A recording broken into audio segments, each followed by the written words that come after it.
please hit that subscribe button. Hey everybody. Better suited to win the Stanley Cup this season. If you are new to the channel, Washington Capitals, the Boston Bruins. Locked on and he scored! And we're live.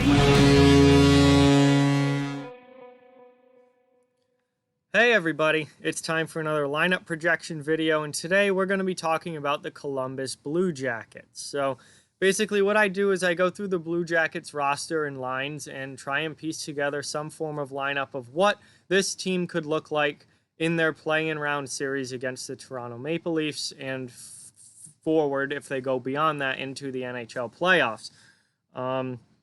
I do a mix of what I think will happen, what I would do if I was the coach, and just different possibilities moving guys around and where they could end up. Before we begin, I just ask that you please hit that subscribe button if you're new, and give this video a thumbs up if you haven't already, as those likes really help the channel a lot and are much appreciated.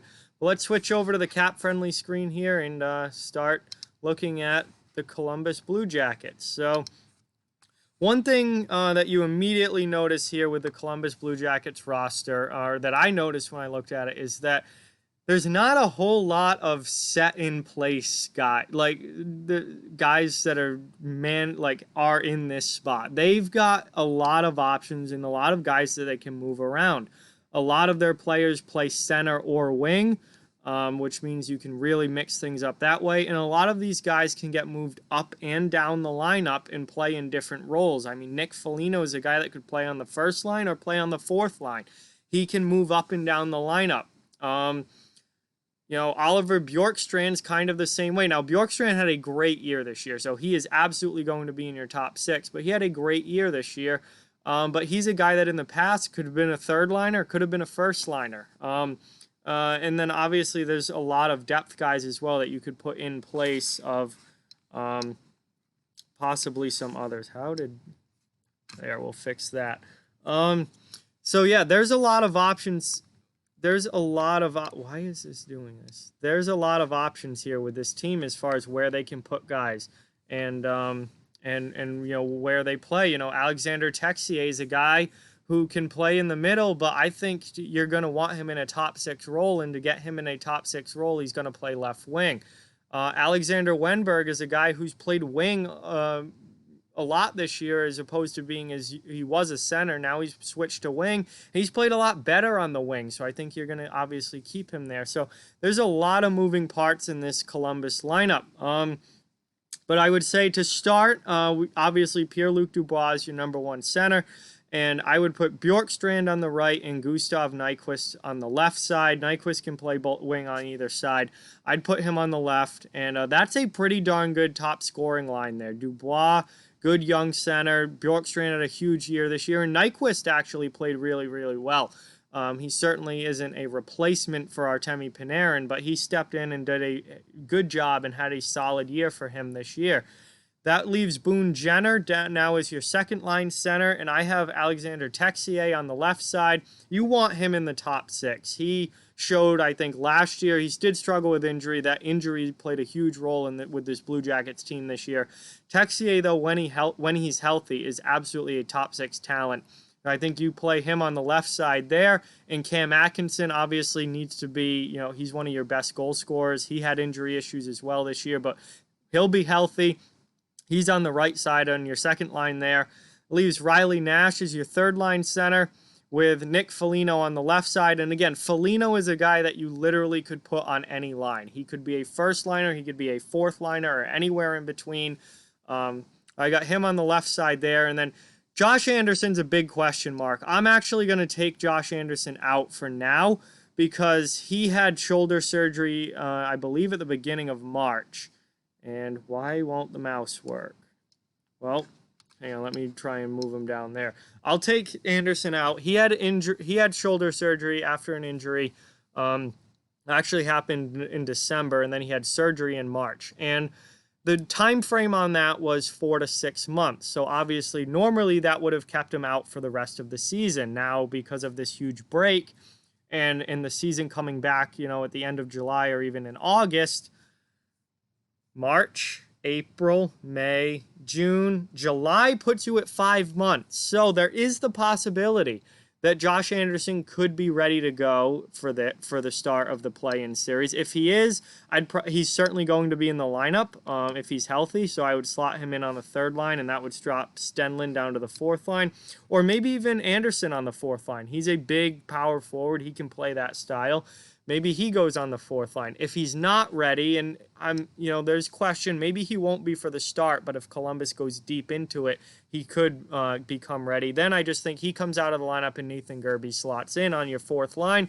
Gerbe actually has proven to be a pretty valuable player there in a depth role for the Blue Jackets, and that would move Stenlund up to the third line to round out the third line. And then your fourth line, you have Emil Bemstrom, Alexander Wenberg, who has moved to the wing now for pretty much set on the wing now.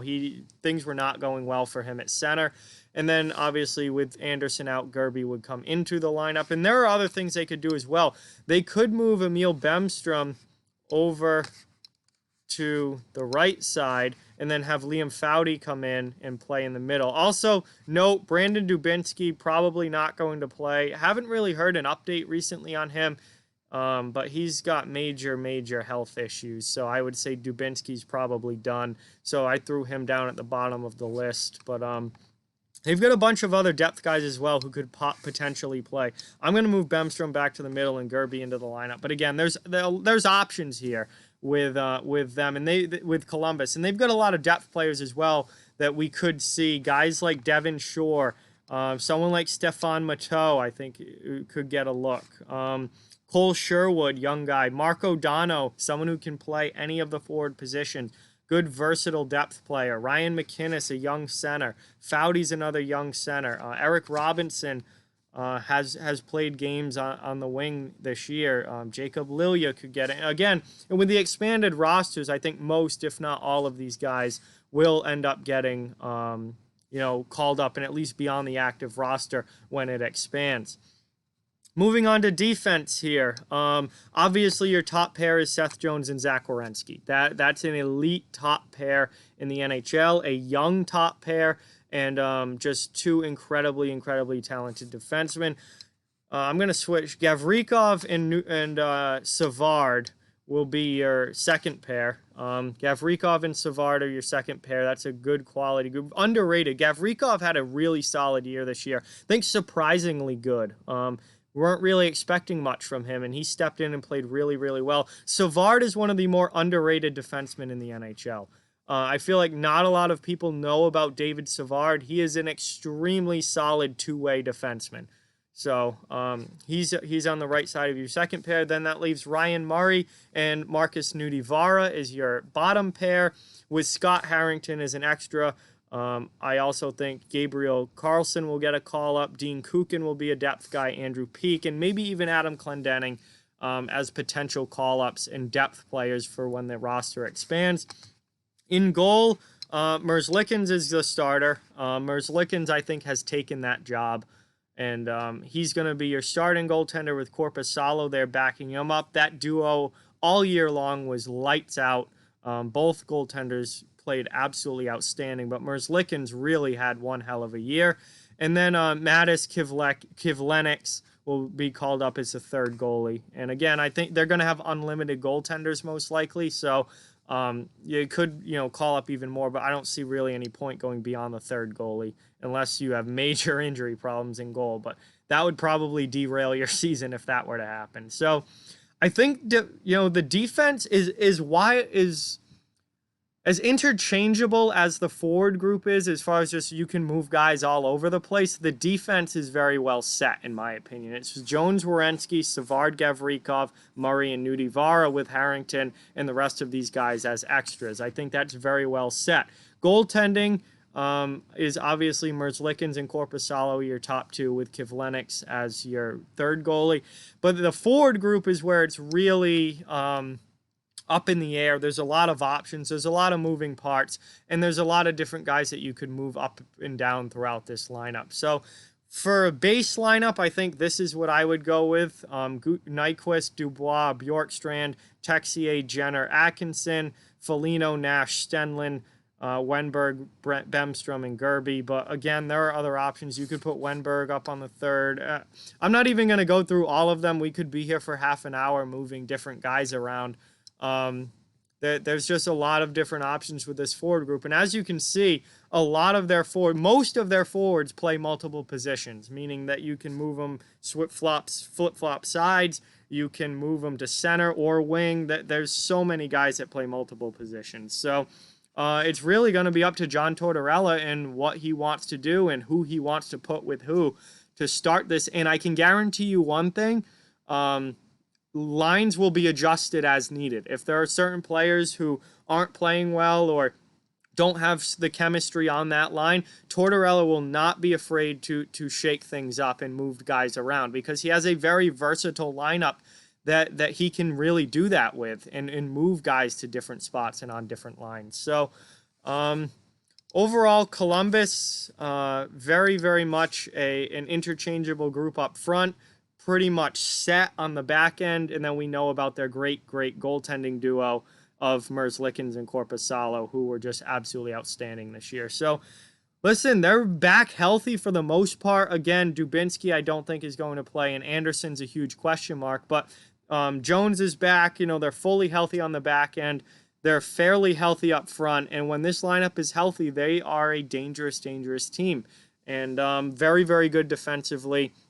Certainly not a team that I would be excited to play against in the play-in round or in the playoffs because I think they're a team that has the potential to maybe go on a sneaky good run. But again, we'll have to wait and see how it plays out. But very interesting lineup there in Columbus, and it's certainly a score-by-committee type group. Not a lot of elite offensive talent there, but they're very good defensively, very hard-working, which is obviously vitally important. And they've got a lot of grit and a lot of ability to just go in there and steal wins. And if they get great goaltending, they could potentially steal a lot of wins. So with that, like, comment, share, subscribe, follow on social media. All those links are down in the description below. If you'd like to further support the channel, the links to our Patreon and merchandise store are down in the description as well. Keep spreading the word about this channel. Let's keep this thing growing. Thank you very much for watching. Hope you enjoyed the video, and I'll talk to you guys soon.